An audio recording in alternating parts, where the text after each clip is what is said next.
በስመ አብ ወወልድ ወመንፈስ ቅዱስ አሐዱ አምላክ አሜን። ክርስቶስ ተንሥአ እሙታን አሰሮ ለሰይጣን ሰላም ይእዜሰ ኮነ ፍስሐ ወሰላም። የተከበሩ መምህራችን አባታችን መላከ መንክራት ቆሞስ አባ ገብረ ጻድቅ የዚህ ታላቅ ደብር የስብከተ ወንጌል ኃላፊ እንዲሁም ሌሎቹም ሰባክያነ ወንጌል መምህራን በማኅሌቱ ላይ ስብሐተ እግዚአብሔር ስታደርሱ ያደራችሁ ሊቃውንት ቀድሳችሁ ያቆረባችሁን ካህናት፣ ዲያቆናት፣ የሰበካ ጉባኤ አባላት፣ የሕንፃ ሰሪ ኮሚቴዎች፣ ምዕመናን ወምዕመናት፣ አባቶች፣ እናቶች፣ ወንድሞች፣ እህቶች፣ ሕፃናትን ጭምር በኃያሉ በእግዚአብሔር ስም ሰላም እላችኋለሁ። እንደምን አደራችሁ? ማን ይመስገን? እንደምን ሰነበታችሁ? እንደምን አላችሁ? እንኳን አደረሳችሁ።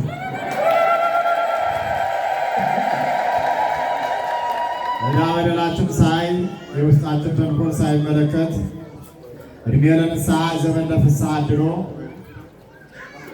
በዓለ ፋሲካውን በዓለ ትንሣኤውን እንድናከብር የረዳን የፈቀደልን ገናናው አምላካችን ልዑል እግዚአብሔር የተመሰገነ ይሁን። አመስግኑት። ለበዓለ ስቅለቱ፣ ለበዓለ ትንሣኤው፣ ለበዓለ ዕርገቱ መከበር ምክንያት የሆነችን እናታችን ንጽሕተ ንጹሐን ቅድስተ ቅዱሳን ድንግል ማርያምን ከቅዱሳኑ ጋር ክብርና ምስጋና ይግባት።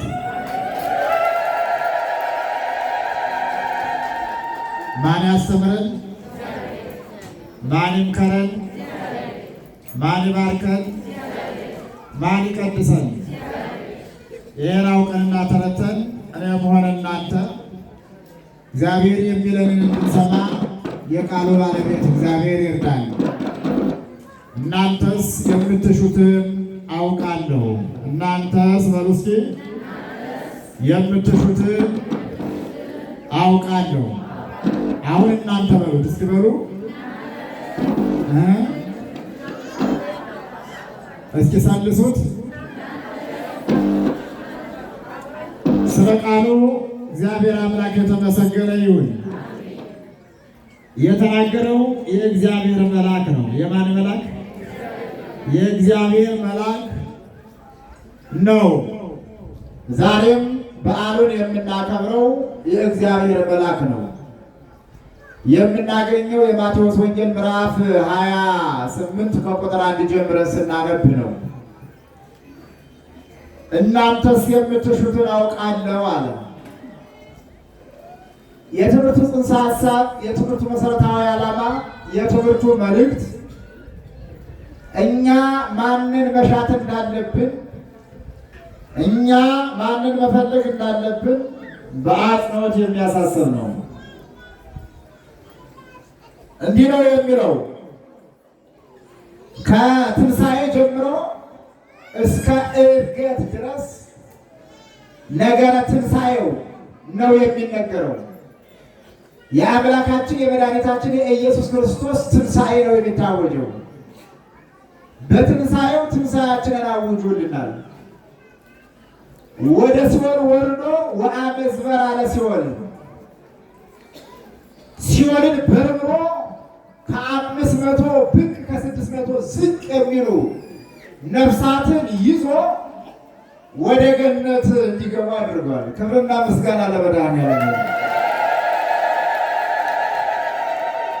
የእሱ ትንሣኤ ለእኛ ትንሣኤያችን ነው። የእርሱ ፋሲካ ለእኛ ፋሲካችን ነው። የእርሱ ሞት ለእኛ ሕይወት ነው። ምእመናን በሞቱ ደምሰሶ ለሞት ነው። የእኛ ሞት የተደመሰሰው እርሱ ሙቶ ነው። የእኛን ሞት ያጠፋው እርሱ ሙቶ ነው። ክብርና ምስጋና ለመድኃኒዓለም ይሁን።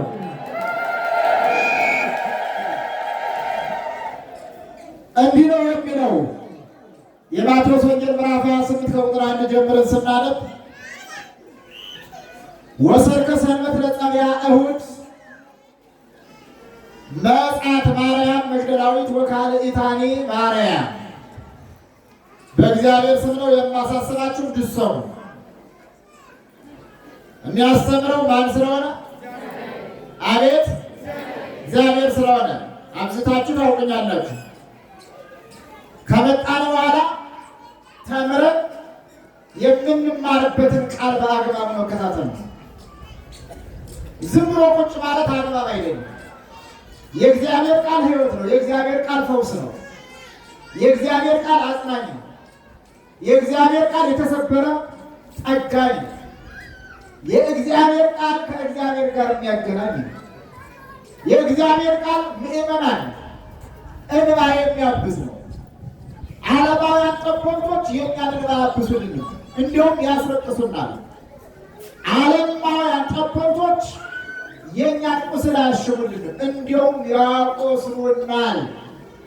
ቁስላችን ያሸመልን ማን ብቻ ነው? ተናገሩ። በሱ ቁስል እኛ ተፈወስን ነው ያለው ኢሳይያስ። ቁስላችን የተፈወሰው በመድኃኒዓለም ክርስቶስ ነው። ክብርና ምስጋና ለመድኃኒዓለም ይሁን። ማርያም መግደላዊትና ሁለተኛዋ ማርያም ይላል። ማርያም መግደላዊትና ስንተኛዋ ማርያም አልኳችሁ? ተናገሩ። በመጽሐፍ ቅዱስ ክፍል ውስጥ ስንት ማርያሞች አሉ? እስኪ ንገሩ። ስንት ማርያሞች አሉ? 8 ማርያሞች አሉ ምእመናን። ነገር ግን የእመቤታችን የንጽሕተ ንጹሐንን የቅድስተ ቅዱሳንን ታሪክ የእመቤታችንን የንጽሕተ ንጹሐንን የቅድስተ ቅዱሳንን የድንግል ማርያምን ደግነት፣ የዋህነት፣ ንጽሕና፣ ቅድስና ገንዘብ ያደረገች ማርያም የምትባል ሴት የለችም። በዓለም ላይ ብዙ ወይዛዝርት ሴቶች ሊኖሩ ይችላሉ። በዓለም ላይ ብዙ ቆንጆ ሴቶች አሉ። የቱንም ያክል ቆንጆች ቢሆኑ ግን የእመቤታችንን ቁንጅናና የእመቤታችንን ደግነት፣ የእመቤታችንን ንጽሕና፣ የእመቤታችንን ቅድስና አያገኙትም። ክብርና ምስጋና ለእርሷ ይሁን። እመቤታችን ተወዳዳሪ ተፎካካሪ የላትም። ንጽሕት ናት፣ ቅድስት ናት። ክርስቶስን ከወለደችው ከመወለዷ በፊት ድንግል ናት። በወለደችው ጊዜም ድንግል ናት። ከወለደችው በኋላ ድንግል ናት። ከመጽነሷ በፊት ድንግል ናት። በጸነሰችው ጊዜ ድንግል ናት። ከጸነሰችው በኋላ ድንግል ናት።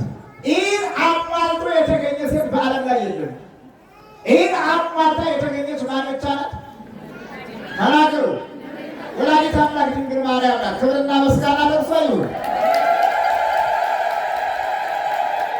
ልደቱን በሉት፣ ጥምቀቱን በሉት፣ ምእመናን ዘመነ አስተርእዮውን በሉት፣ አብይ ጾም በሉት፣ ፋሲካውን በሉት፣ ትንሣኤውን በሉት፣ ዕርገቱን በሉት፣ የሚከበረው እርሷን መሰረት አድርጎ ነው። ለእነኚህ በዓሎች መከበር ምክንያት ወላዲተ አምላክ ናት። ክብር ይግባት፣ አመስግኗት። ያልገባው ያልተረዳው ሰው ካልሆነ በስተቀር ስለ እርሷ መጥፎ አይናገርም። ምእመናን እና እርሷ ወደር የለሽ ምትክ የለሽ ናት ድንግል ማርያም እና በመጽሐፍ ቅዱስ ክፍል ውስጥ 8 ማርያሞች አሉ። ከ8ቱ ማርያሞች ወሰርከ ሰንበት ለጸብያ እሁድ መጻት ማርያም መግደላዊት ወካልኢታኒ ማርያም። ማርያም መግደላዊትና ሁለተኛዋ ማርያም ይላል። ሁለተኛዋ ማርያም ማለት ማርያም ባውፍሬያ ማለት ነው። ቅዳሜ ማታ ለእሁድ አጥቢያ፣ ቅዳሜ ሌሊት ለእሁድ መዓልት እኒህ ሁለት ሴቶች ከሌሊቱ 7 ሰዓት ከሌሊቱ 6 ሰዓት አልኳችሁ? ተናገሩ። ከሌሊቱ 7 ሰዓት ወደ ኢየሱስ ክርስቶስ መቃብር ሄዱ ነው። ወደ ማን መቃብር ሄዱ? ከሌሊቱ 6 ሰዓት እኛ እንዲናደርጋለን። ልብ በሉ ምእመናን፣ የሃይማኖታቸው ጽናት፣ የምግባራቸው ስፋት ምን ያክል ክርስቶስን ቢወዱት ነው በድቅድቅ ጨለማ ወደ መቃብሩ የሄዱት። አይመታደም። ክርስትና ይህን ማሟላት ይጠይቃል። ምእመናን፣ ጨለማው በራሱ ያስፈራል። በጨለማ ውስጥ የማይሰለጥን የለም።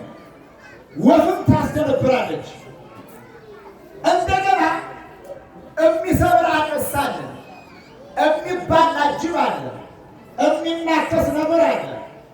ብቻ ጨለማው ብቻ ሳይሆን ብዙ ነገር አለ።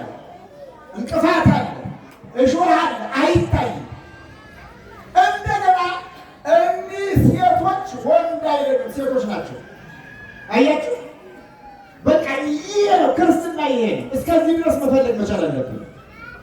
እኛ አሁን በተደላደለ ሰዓት በብርሃን እንደገና በቀን በበዓል ብንመጣ የሚያስደንቅ ነገር የለም። ምን ይመናል? እንዲያም ሁለት መጥተን በብርሃን መጥተን ጠዋት መጥተን እንቅልፋችን ጨርሰን መጥተን እዚህ መጥተን እንኳን ቁጭ ብለን ቅዳሴውን በአግባብ በማንከታተል አንድና ሁለት አይደለም። ያቅበጠንጠናል። ያልበላንን እናካለን። ወንጌል ለመስማት እንጨነቃለን። ግን ክርስትና ምእመናን በጨለማም ሳይቀር ክርስቶስን መፈለግ ነው። ሴቶች ናቸው። ሴትነታቸው ግን አላስፈራቸውም። ወደ መቃብሩ ሲሄዱ ማንን ፍለጋ?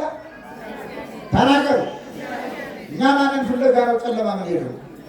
ጨለማን ተገን አድርገን ጨለማን ለብሰን ወዴት እንደምንሄድ ማንና ማን ያውቃል? እኛና እግዚአብሔር እናውቃለን። ኃጢአት ለመፈጸም መጥፎ ነገር ለማድረግ ነው ጨለማን ተገን አድርገን የምንሄደው። እንዲህ እንዳልሆን እግዚአብሔር ይርዳል። እና በጨለማ ወደ ኢየሱስ ክርስቶስ መቃብር ሄዱ ይላል። ወደ ማን መቃብር? ወደ ኢየሱስ ክርስቶስ መቃብር ሄዱ። ከመቃብሩ ሲደርሱ ግን የእግዚአብሔር መልአክ ከላይ ከሰማይ ወደ ምድር ወርዶ መቃብሩ ላይ ተቀምጧል ይላል። የማን መልአክ? ዛሬ በዓሉን የምናከብረው የእግዚአብሔር መልአክ መልአኩ ቅዱስ ሚካኤል ነበሩት። መልአኩ ቅዱስ ገብርኤል ነበሩት። መልአኩ ቅዱስ ሩፋኤል ነበሩት። ወይም መቃብሩ ላይ ሲቀመጥ ይገርማቸዋል። መቃብር ጠባቂዎች አሉ። ዛሬም ድረስ መቃብር ጠባቂ አለ። መቼም ተነስተው እንዳይሄዱ ነው እንዳትሉ፣ ምክንያት አለው። ሌላ ጊዜ እነግራችኋለሁ። እና መቃብሩን ያስጠብቁት ነበር።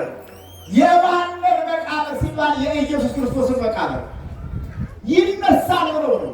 አሁን እኛ መቃብሩን እናስጠብቀው ይነሳሉ ብለን አይደለም። እነዚያ ግን ጸሐፍት፣ ፈሪሳውያን፣ ኃጥአን መጸባን፣ ሰዱቃውያን ይነሳል። ሰዱቃውያን እንኳን ትንሣኤ ሙታን ያሉ፣ ሌሎቹ ግን ይገርማቸዋል። ክርስቶስ ያስሩት አሳች ከ3 ቀን በኋላ እነሳለሁ ብሏል። ስለዚህ እንዳይነሳ መቃብሩን እናስጠብቀው። ሰው ክፉ ነው። አያችሁ ሳቅለው ገለው ወደ መቃብር አውርደው መቃብሩን ምን ያሰቡት ነበር? ተናገሩ። ያሰቡት ነበር እንዳይነሳ። ምን ያክል ሰው ክፉ እንደሆነ ነው የሚያሳየው። ምን ያክል ሰው አረመኔ እንደሆነ ነው የሚያሳየው። ደጎች እንድንሆን ግን ማን ይርዳል? አምላካችን መድኃኒታችን ኢየሱስ ክርስቶስ ይርዳል። ቤተክርስቲያኗ ደግ ያስፈልጋታል። አገሪቷ ደግ ያስፈልጋታል። አረጊቷ ደግ ያስፈልጋታል።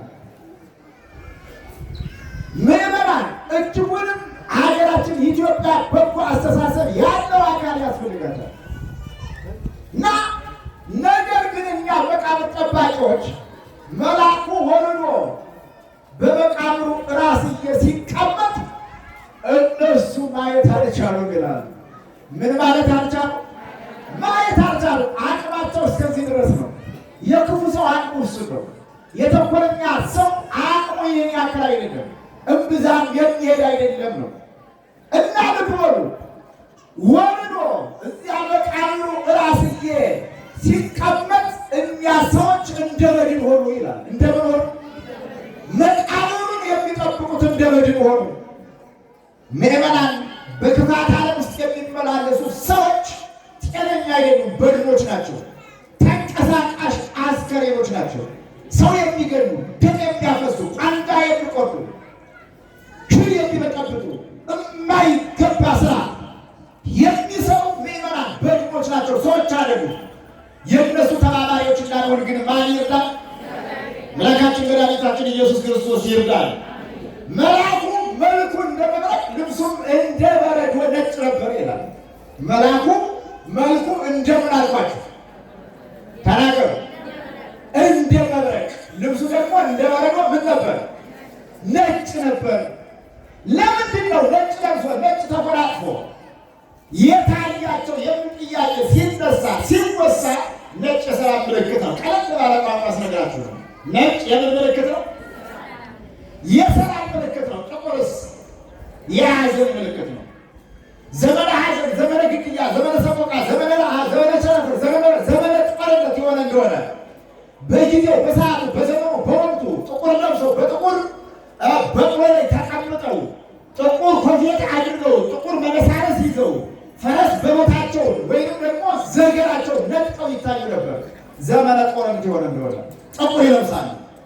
ዘመነ ሰላም፣ ዘመነ እርቅ፣ ዘመነ አንድነት፣ ዘመነ ፍስሐ፣ ዘመነ ተድላ የሆነ እንደሆነ ደግሞ ነጭ ለብሰው ነጭ ተጎናጽፈው በነጭ ወንበር ላይ ተቀምጠው ነጭ ኮፍያ አድርገው ነጭ መነሳነስ ይዘው ነጭ ህለት ጨብጠው ይታዩ ነበር። በዚያ ልማድ እርቅ ተወጠነላችሁ፣ ሰላም ተሰጣችሁ፣ ከድቅድቅ ጨለማ ወደሚደነቅ ብርሃን ተሸጋገራችሁ፣ ከፈጣሪ ጋር ታረቃችሁ፣ ትንሣኤ ዘለክብርን አገኛችሁ ለማለት መልአኩ ነጭ ልብስ ለብሶ ታያቸው ይላል። ክብርና ምስጋና ለአምላካችን ይሁን። ለሀገራችን ሰላም ያውጅልን። ከዚያ በኋላ ነበረ ይገርማቸዋል፣ ሴቶቹ ወደ መቃብሩ ሲቀርቡ መቃብሩ ላይ ያገኙት የፈለጉት ማንን ነበር? ተናገሩ። ኢየሱስ ክርስቶስን ነበር። ነገር ግን ኢየሱስ ክርስቶስን አላገኙትም። መቃብሩ ራስ ላይ ያዩት ማንን ነው? የእግዚአብሔርን መልአክ ፈሩ ይላል። ደነገጡ። የጠበቁት ቀርቶ ያልጠበቁት ሲገጥማቸው ተደረቁ፣ ተጨነቁ። ከዚያ መልአኩ እንደፈሩ አያቸው፣ እንደደነገጡ አያቸው። እናንተስ የምትሹትን አውቃለሁ አትፍሩ አላቸው። መላእክት ያጽናኑናል፣ ምእመናን ፍርሃታችንን ሁሉ ያርቁልናል። ዝም ብለን አይደለም እንከተላቸው፣ ጥበቃቸው ከኛ ጋር ነው። ከኛ ጋር እንዲሆን የአምላካችን የመድኃኒታችን የኢየሱስ ክርስቶስ መልካም ፈቃድ ይሁንልን።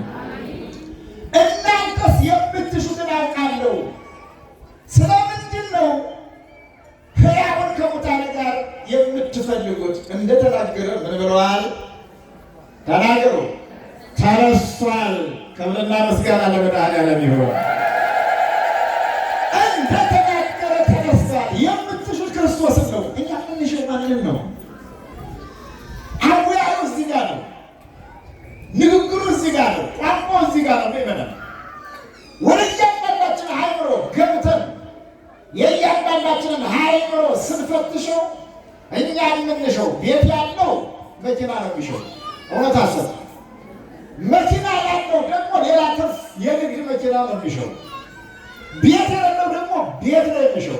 ትዳር የሌለው ትዳር ይሻል። ጥሩ ነው፣ ይሁን፣ ክፋት የለው።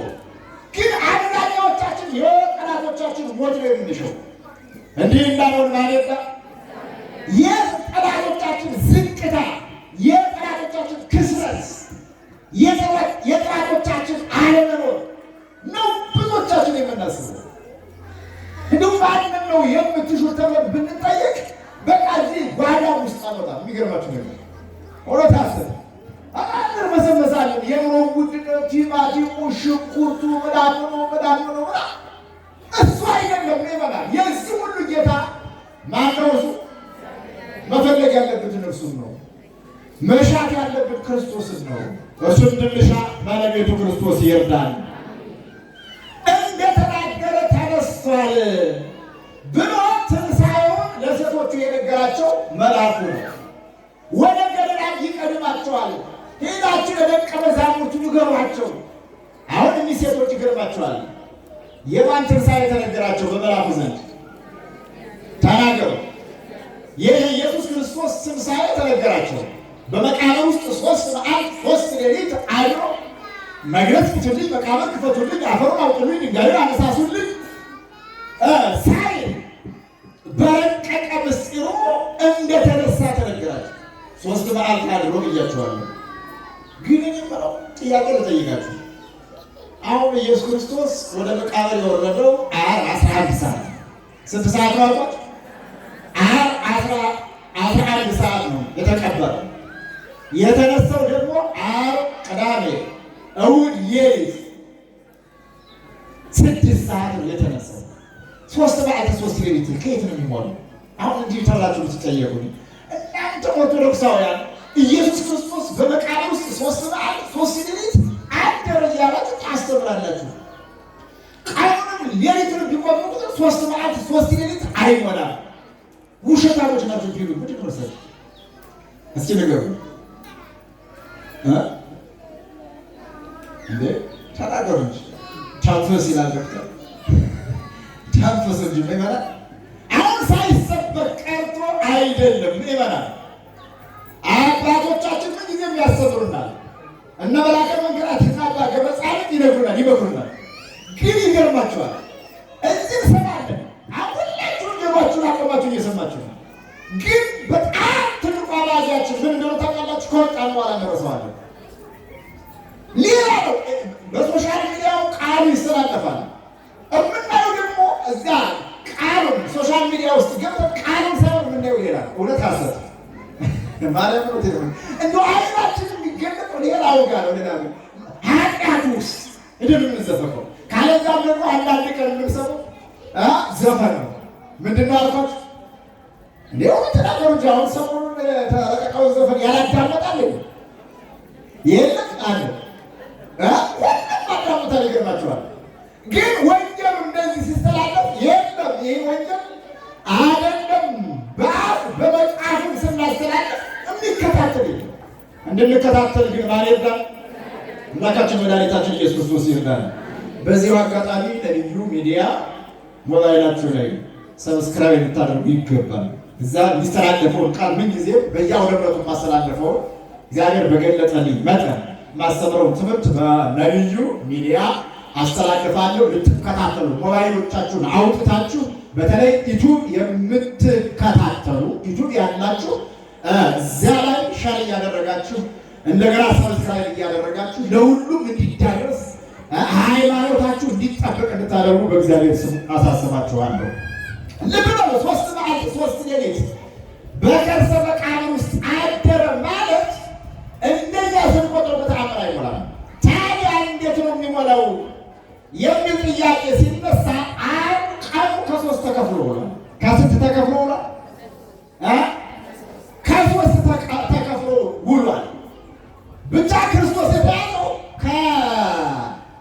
ከሐሙስ ማታ ነው 3 ሰዓት ላይ ከነገረው ከተያዘበት ቀን ጀምሮ ሲቆጥሩ 3 በዓል 3 ሌሊት ይሞላል።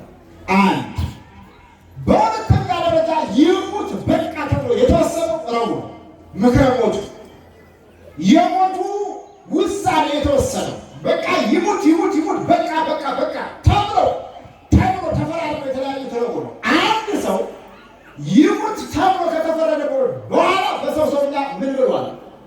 ሞቷል። በቃ ከረቡዕ ጀምሮ ሲቆጥሩ 3 በዓል 3 ሌሊት ይሞላል። እንደገና ከተያዘበት ጀምሮ ሲቆጥሩት 3 በዓል 3 ሌሊት ይሞላል። ሶስተኛ ልበ ሐዋርያትን እንደ መቃብር ቆጥሮ ይላል ትርጓሜ። የሐዋርያትን ልቡና እንደምን ቆጥሮ አልኳችሁ?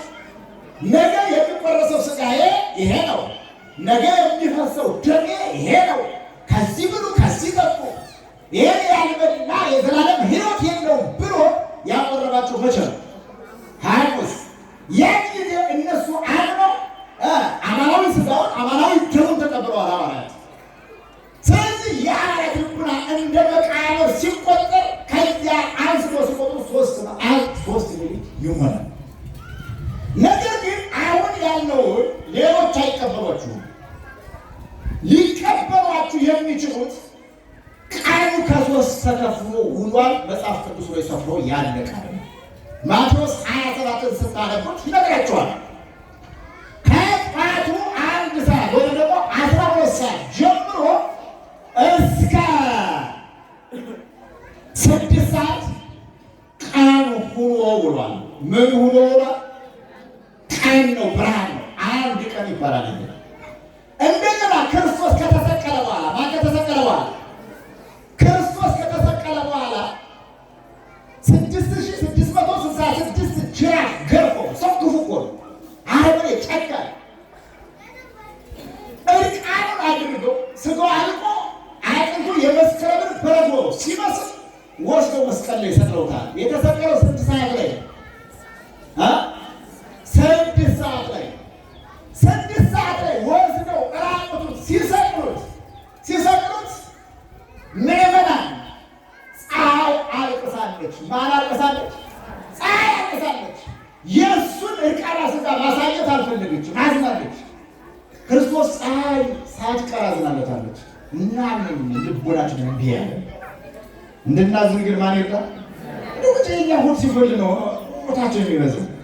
ይሄ ውድነት አሁን ብቻችን እያወራን እንድንሄድ ያደርገናል፣ አድርጎናል። ግድ የላችሁም የሁሉም ጌታ ማነው? እርሱ። አቤት እርሱን እንድንይዝ እርሱ ይርዳል። ፀሐይ ጨልማለች፣ ጨረቃ ደም ሆናለች።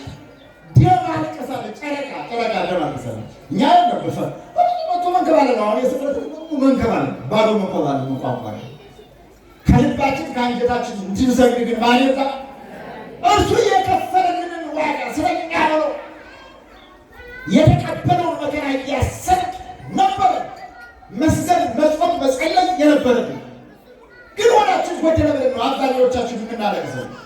ፀሐይ ጨልማለች፣ ጨረቃ ደም ሆናለች፣ ከዋክብት ረግፈዋል። ከዋክብት ሁሉ የእርሱን እርቃነ ሥጋ ማየት አልቻሉም። አጠቃላይ መሬት ላይ ነው ታያችሁ። 7 ተአምራት እነዚህ ናቸው። እንደገና በምድር ላይ ደግሞ 4 ተአምራት ተደርጓል። አለት ተሰጥቷል፣ ድንጋዮቹ ተሰባብረዋል፣ እጽዋቶቹ ደርቀዋል። የቤተ መቅደሱ መጋረጃ ከሁለት ተከፍሏል። ሚካኤል አርምሞ ገብርኤል ተደመ ተሰቅሎ ሲያዩት 6 ሰዓት ላይ ሂደው ተሰቅሎ ሲያዩት ሚካኤል ዝም አለ። ዝም ብሎ ያዝን ጀመር።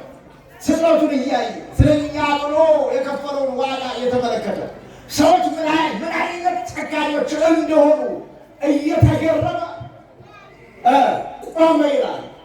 እንደገና ገብርኤል ግን ተበሳጨ። ሚካኤል አርምሞ ገብርኤል ተደመ። ሚካኤል ገብርኤል ግን ተበሳጨና ሰይፉን ሊወረውረው ይላል። የቤተ መቅደሱን መጋረጃ ከሁለት ከፍሎት ወደ ውስጥ ገባ። 7ቱ ተአምራት 13ቱን ሕማማተ መስቀል ተቀዳጅቶ ወይም ደግሞ 13ቱን ሕማማተ መስቀል ተቀብሎ 13ቱ ሕማማተ መስቀል ተከናውነውበት ክርስቶስ ተሰቅሏል።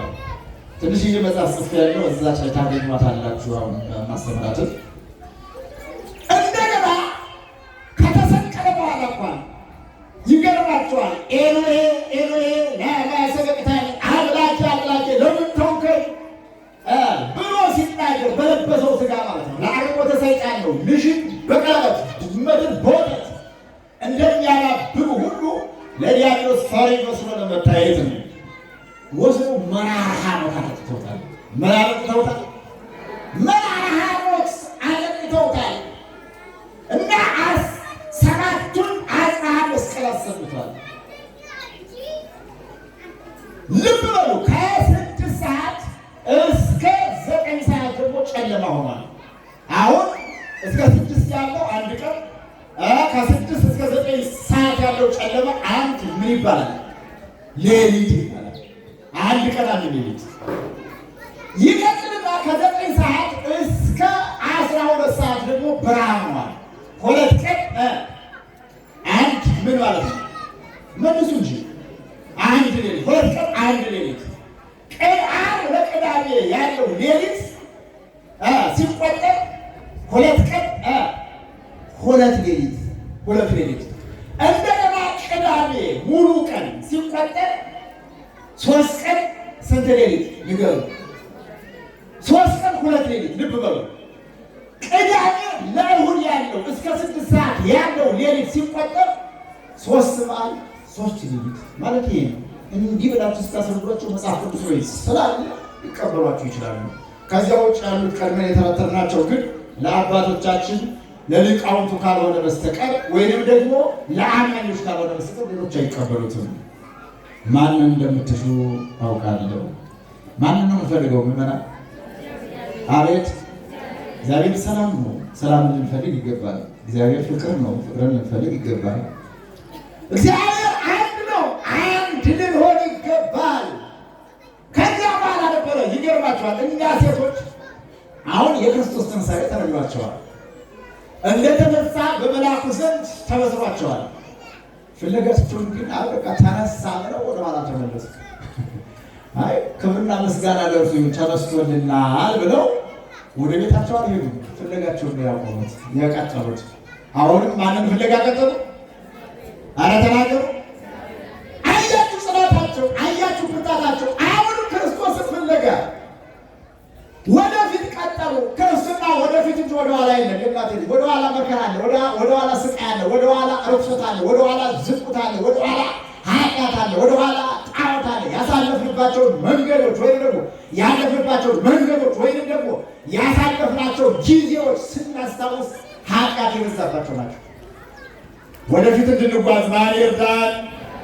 አምላካችን መድኃኒታችን ኢየሱስ ክርስቶስ ይርዳን እና ወደፊት ክርስቶስን ፍለጋ ቀጠሉ።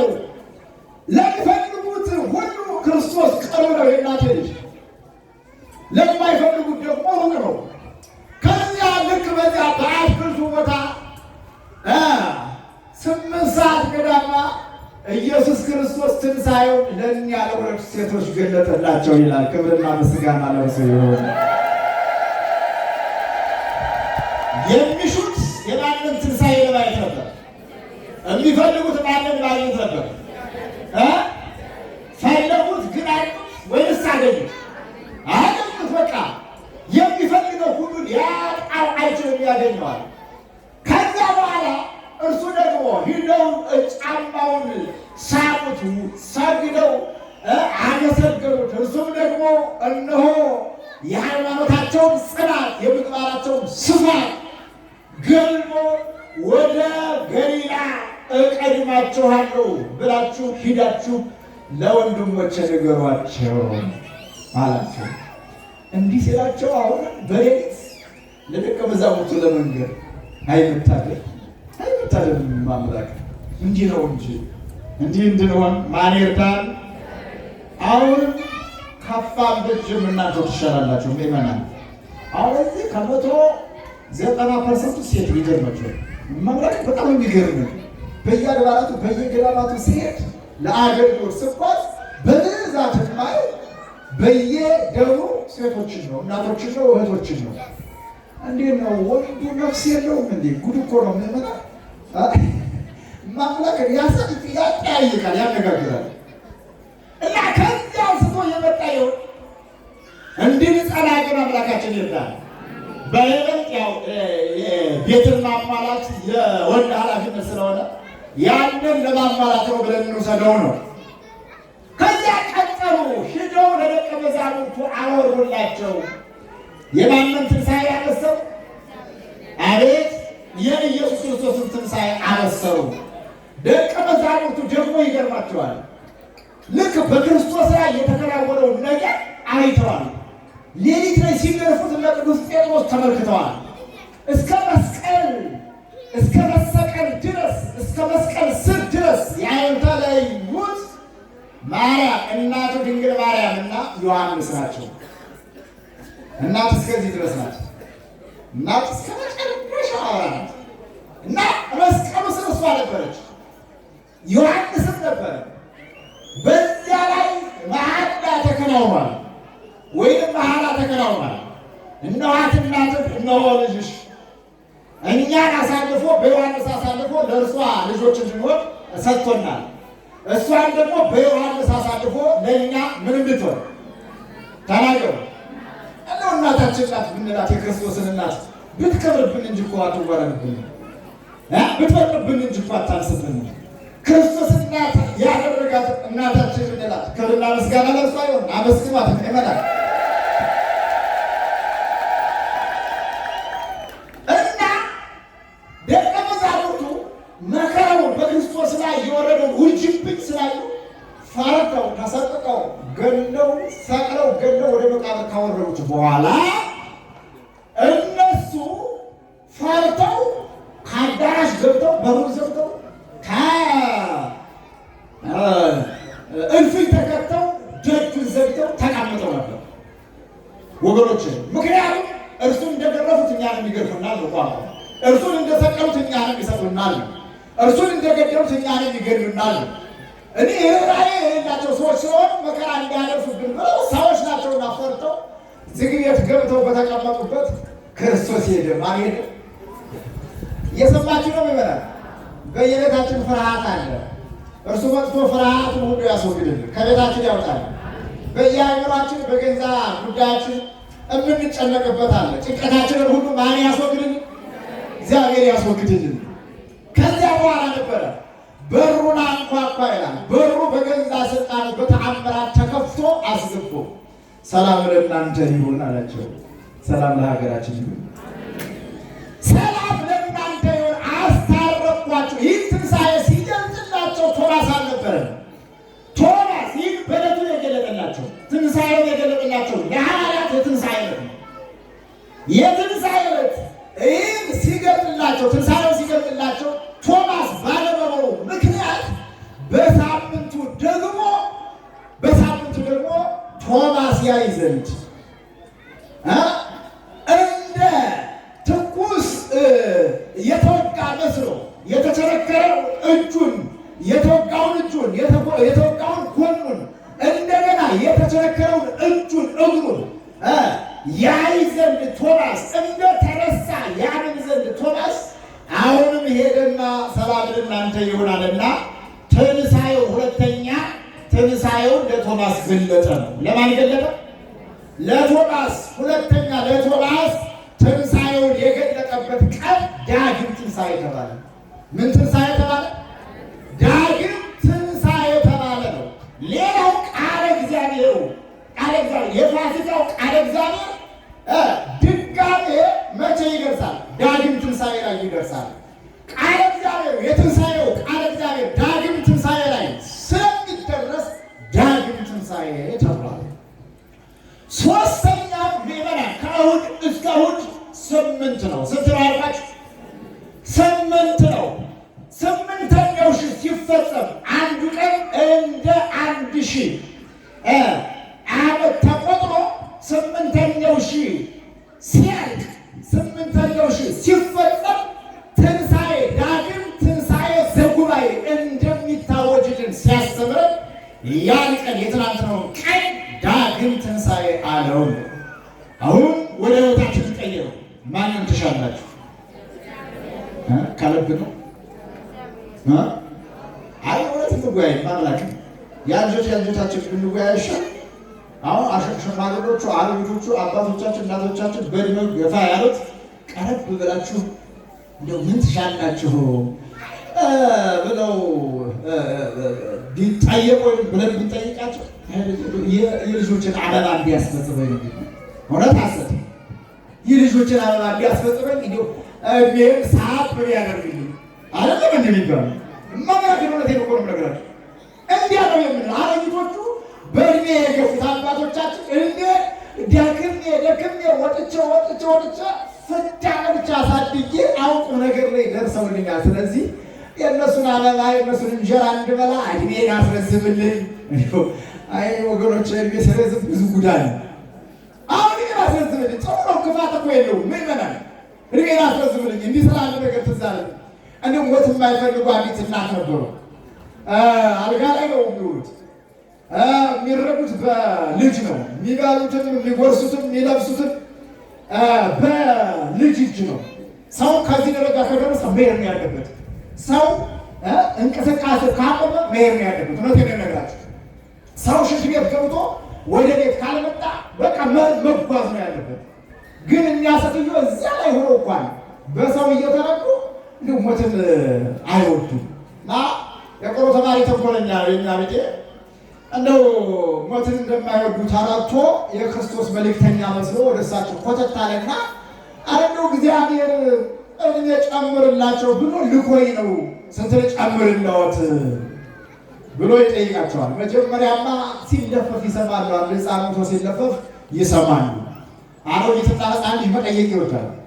አረ ምንድነው የምሰማው አለ። ቁርባው ሰምቶ እንደው አንድ ሕፃን ሞቶ አሏቸው። ታውት ጊዜው ነው አሉ። ግን ጊዜው ነው ማርያም ነው አይደለም። ከዛ አንዲት አዛውንት ሞተው ደግሞ ሲለፈፍ ሳሙና አሁን ጠየቁ። አሁንስ ምንድን ነው አሉ። አንዲት አዛውንት ሙተው ነው አሏቸው። ይችን ፈሮለኝ ያለ ወደ እርሳቸው ሲጠጋ ከዚያ በኋላ ይህን የተረዳ እንደ ብሎ ተማሪ ቀረባልና እንደው ዕድሜ ጨምርላቸው ብሎ ልኮኝ ነው እና እንደው 500 ላድርግልዎት ይላቸዋል። ታንሰኛለች አሉማ አይደል? ታንሰኛለች። የአዳምን 930 ላድርግልዎት፣ ኧረ እሷም ታንሳለች። እንዲሁ የማቱሳላ 960 ላድርግልዎት፣ ኧረ እሷም ታንሳለች። እማማ ምን መሆን የፈለጉት አላቸው። ቢረሳኝ አያችሁ፣ ቢረሳኝ ሰው እንዲህ ነው። አብዛኛዎቻችን ምዕመናን እንደው ይህ የምድሩን ሕይወት መልቀቅ አልፈልግም። አይ ተሞርና ተሞተ ከዚህ የተሻለ ሌላ ዓለም አለ። ከገቡ መውጣት፣ ካገኙ ማጣት፣ ከተመገቡ መውጣት፣ ከለበሱ መበረት፣ ዘረኝነት፣ ቂም፣ በቀል፣ ኃጢአት፣ ጣዖት፣ ክፋት፣ ተንኮል የሌለበት ሌላ ዓለም አለ። ምዕመናን ከዚህ ብርሃን 7 እጅ የሚበልጥ ሌላ ብርሃን አለ። ከዚህ ምድር በላይ ያማረ ሌላ ምድር አለ፣ አዲስ ምድር። ያንን መናፈቅ እና አሮጊቶቹ ሞትን አይፈልጉም፣ ሽማግሌዎቹ ሞትን አይፈልጉም። እንደገና መካከል ላይ ያለው ትውልድ ምን ትፈልጋለህ፣ ምን ትሻለህ ቢባል ብልጽግና ነው፣ ሀብት ነው። ዕቃ ፎቅ ሰርቼ መኪና ገዝቼ እንዲህ ብዬ ብቻ አብዛኛዎቻችን ምድር ለምድር ነው የምንወሰወሰው። እንዲህ እንዳንሆን ማን ይርዳን? አምላካችን መድኃኒታችን ኢየሱስ ክርስቶስ ይርዳን። ማንን ትሻላችሁ? እናንተስ የምትሹትን አውቃለሁ። እኛ መሻት ያለብን፣ እኛ መፈለግ ያለብን፣ እኛ መከተል ያለብን ማንን እንደሆነ ነው የሚያሳየው። ተናገሩ። በቃ መፈለግ ያለብን እግዚአብሔር ነው። ከእግዚአብሔር በላይ ማንም የለም። ሁሉ የሚሆነው፣ ሁሉ የሚሳካው፣ ሁሉ የሚስተካከለው፣ ሁሉ የሚሆንልን ማንን ስን ስለሆነ ነው። አቤት እግዚአብሔርን ስን ስለሆነ እርሱን እንድንይዝ እግዚአብሔር ይርዳል። ያስተማረን፣ የመከረን፣ የባረከን፣ የቀደሰን የቅዱሳን አምላክ ልዑል እግዚአብሔር የተመሰገነ ይሁን። ሰውን በሃይማኖት ሀገሩን በረድኤት ይጠብቅልን። በሽታ ተይዘው በየጸበሉ በየሆስፒታሉ ያሉትን የታመሙትንም ይፈውስልን፣ የራቁትንም ያቅርብልን፣ የተበተኑትንም ይሰብስብልን፣ ለሀገራችን ሰላም ያውጅልን፣ ቤተክርስቲያናችንን ይጠብቅልን። እርሱን እንድንሻ ባለቤቱ እግዚአብሔር ይርዳል። ብድግ ብድግ በሉ እስኪ ብድግ ብድግ በሉና ብድግ ብድግ በሉ። አመስግኑት እግዚአብሔር። ደስ ይበላችሁ።